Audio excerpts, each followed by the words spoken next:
everyone, welcome back to the 3-Hour News Show. You are still watching our signature segment, See the Stories. Now, I want to ask my co-host, Hans, a question. How much do you appreciate aestheticness in food? Okay, just imagine that I'd rather to be starved for a longer time than not to take picture of my food. Really? So also when you cook yourself, plating is important to you. Yes, for me, like plating is very important because you eat with your eyes. We do eat with our eyes. Yes. Because sometimes, you know, look can be deceiving when it comes to food, but the first time you see the food, like it's very pretty and stuff like that, that would actually stimulates your brain and also stimulates your appetite, right? True. Couldn't agree more. Now, speaking of good-looking food, do you know that there is an art of making food and fruit also, and it's called fruit carving. Ooh, Let's take a look. Because you know what, food carving is a delightful way to make food into work of arts. Probably you saw some crane, some fish from food or from fruit. Its technique uses special carving knives. Some people usually use this art when they hold any kind of feast to impress their guests. Meanwhile, carving involves cutting or chipping away a shape from a mass of stone, wood, or other hard material. Fruit carving usually uses fruits such as watermelons, apples, strawberries, pineapples, and cantaloupe. So tell me, what are the fruit carvings that you are familiar with in the course of your life? Watermelon usually. Yeah, watermelon, right? And Pumpkin or for probably Halloween. From carrot. You know, people might use you know, hikama as well to decorate the tumpeng. Exactly. Indonesian specialty. Yeah. But that's, I think, the simpler version of fruit. Oh, that's the older version because we will see the more modern take on it. And to know more about fruit carving and garnish, joining us in the studio is fruit carving and garnish artist Tika Garnish. Welcome, Tika. How are you? I'm fine, thanks. Wow. As you can see, actually in front of us at the moment, on the table, are actually the fruit carvings by Tika. But can you tell us more about fruit carving and garnish? Okay, thank you. I'm studied garnish science 20 years ago and 20 years ago? Yes, 20 years ago, and food carving 10 years ago. 10 years ago. So fruit carving first, and then food carvings 10 years ago. Yes. Oh. Okay. Oh, and how did you become interested in it in the first place? Because very, very unique. Very, very unique. And can you please tell us about your childhood maybe? Did you grow up seeing your mother cook and decorate your plate perhaps? With garnish is for decoration, food decoration. Yes. Is uniquely or fruit carving. The art of carving fruit. But art of the carving where fruit. did you get the inspiration from? Where did you get the inspiration? In my Instagram.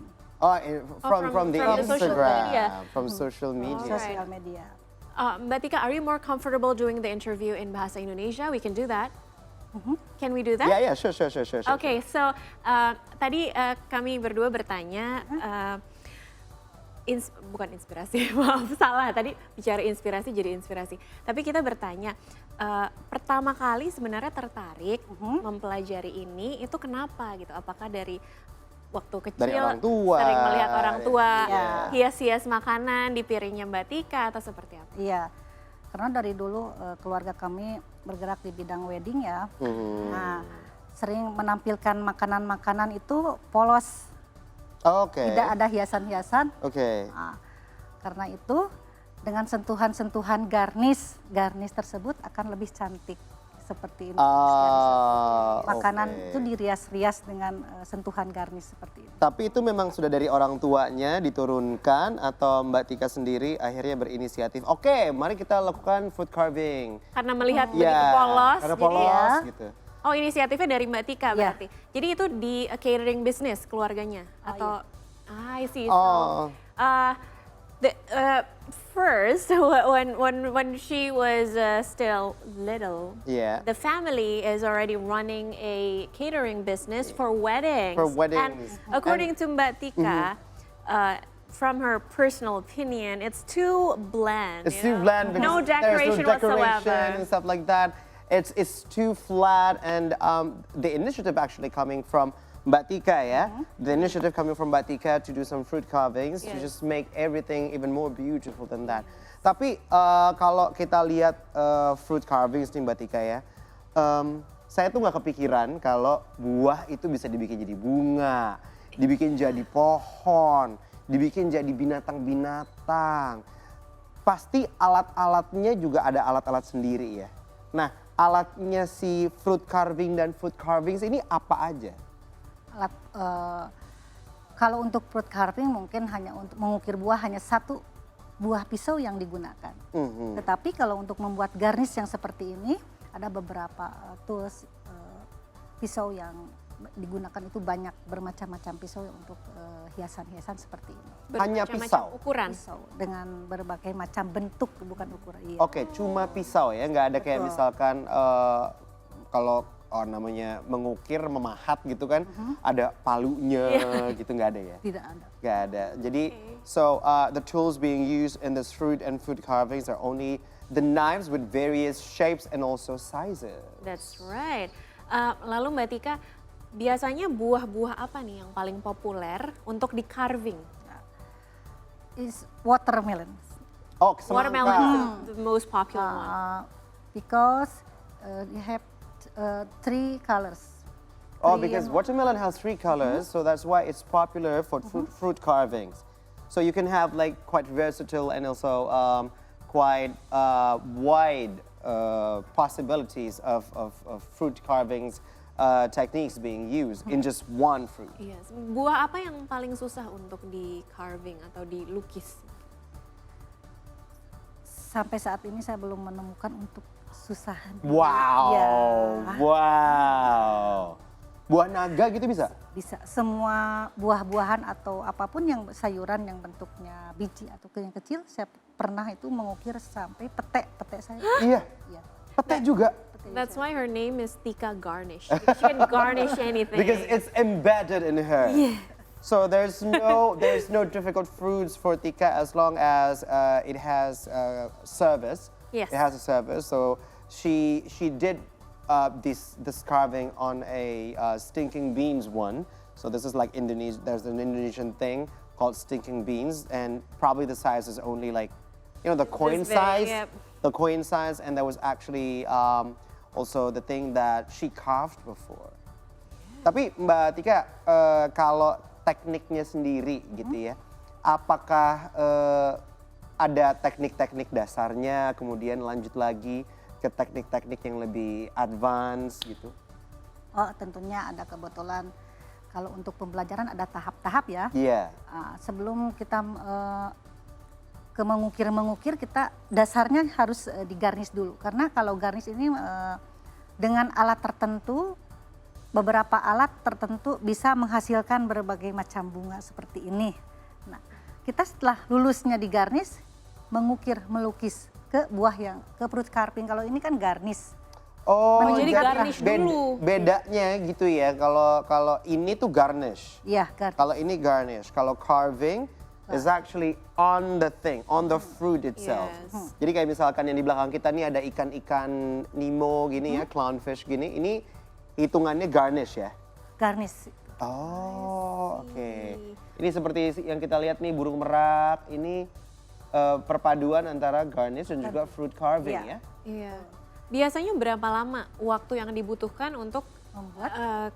Garnish? Berapa lama? Kemudian carving di watermelon gitu misalnya berapa lama? Tentunya lebih cepat membuat garnish karena kembali lagi ke alat telah banyak disediakan alat dengan berbagai macam bentuk untuk memudahkan pengerjaan garnish. Kira-kira 5-10 menit pun sudah bisa menghasilkan banyak bunga ya. Kalau garnish, Kalau tapi kalau garnish, carving, mungkin carving juga ada 2, ada lukis painting seperti itu. Itu 20 menit saya bikin. Oke. Terus satu lagi apa? Diukir, buahnya dibuka.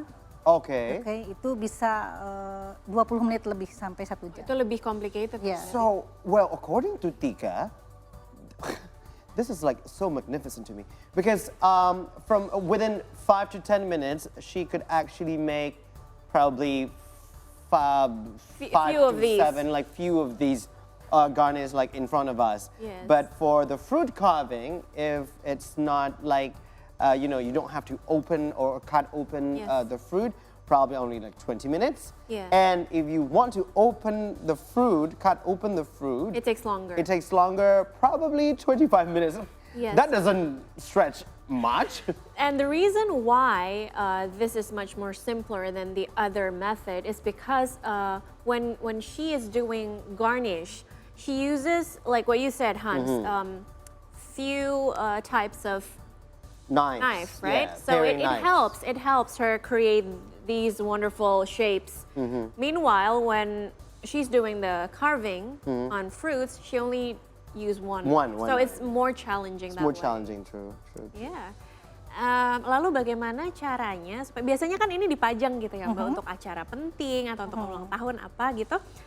Caranya supaya tetap segar ini gimana? Iya, ini kan namanya buah ya. Iya. Buah dia bisa busuk, sayuran juga bisa layu. Atau kalau wortel tuh biasanya jadi kering gitu Iya. ya dan warnanya Betul. jadi tidak vibrant. Nah, Betul. caranya ada cara khususnya nggak? Ya, setelah nanti agak-agak kering karena mungkin kena Udara.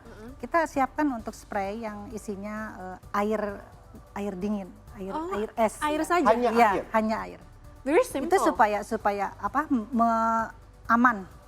Karena kembali lagi karena garnish sendiri kan hiasan makanan atau minuman yang dibentuk unik dan dapat dimakan. Jadi menjaga itu tidak ada bahan untuk menyegarkan selain yang aman-aman. Oh, okay. So that's actually a thumb rule for garnish and also fruit carvings. For garnish, it has to be able to be eaten. It has to be edible. Yes, it has It to be has to edible. be edible. So the trick just to keep it fresh is just to spray it with periodically water. with cold Cold water, water. probably Like ice water. what they do in the supermarkets actually. Yeah, do that. that's what I reckon. Yeah. Yeah, so- but tapi Mbak Tika, ini kan kalau fruit carve saya boleh bilang ini seni ya. Jadi seniman fruit carving kan nggak umum nih Mbak. Boleh nggak sih dikasih gambaran ke kita, apakah ini profesi yang cukup menjanjikan? Bisa jadi. Bisa jadi. Semenjanjikan apa Mbak? Misalkan gini ya, dalam seminggu gitu, Mbak Tika bisa dapat berapa orderan? Untuk fruit carving atau food carving?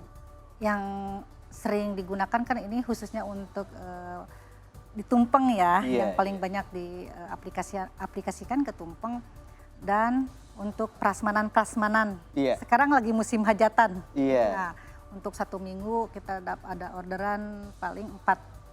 Mm-mm. 1 minggu itu 4. 1 minggu 4. Iya. Skalanya berapa besar? Beberapa paket mungkin. Beberapa paket. Beberapa paket untuk satu pemesan itu untuk 4 hari. Oh, Nah, oke. Lebih banyak gitu.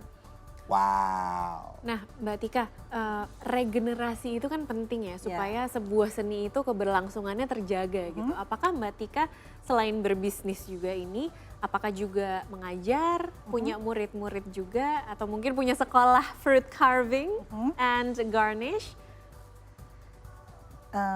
Kami sendiri kan punya satu himpunan Indonesia Fruit Carving sama Indonesia Skulptor Artis Oh, sculpture artist. Okay. di sini juga di Jakarta. Terus ya, kebetulan untuk menjadi narasumber garnisnya saya untuk se-Indonesia. Di rumah pun membuka untuk pelatihan-pelatihan dan juga bisa untuk ke seluruh Indonesia. Berarti kalau Hans misalnya mau Yeah. belajar, caranya bagaimana? Bisa mendaftar ke? langsung saja, mungkin ada di Instagram. Oh, di kontak, Instagram. ya. So if you are interested in learning these form of arts, you can go to Mbak Tika's Instagram. social media account and Instagram, and you provide the info already. Yeah, for the information. Pretty simple. And in order for us to cut the chase, we'll actually learn on site with a crash course. Yes, but before that, we're gonna have to take a little break, and then when we return, Tika will teach us how to make fruit carving and garnish. Please don't go anywhere.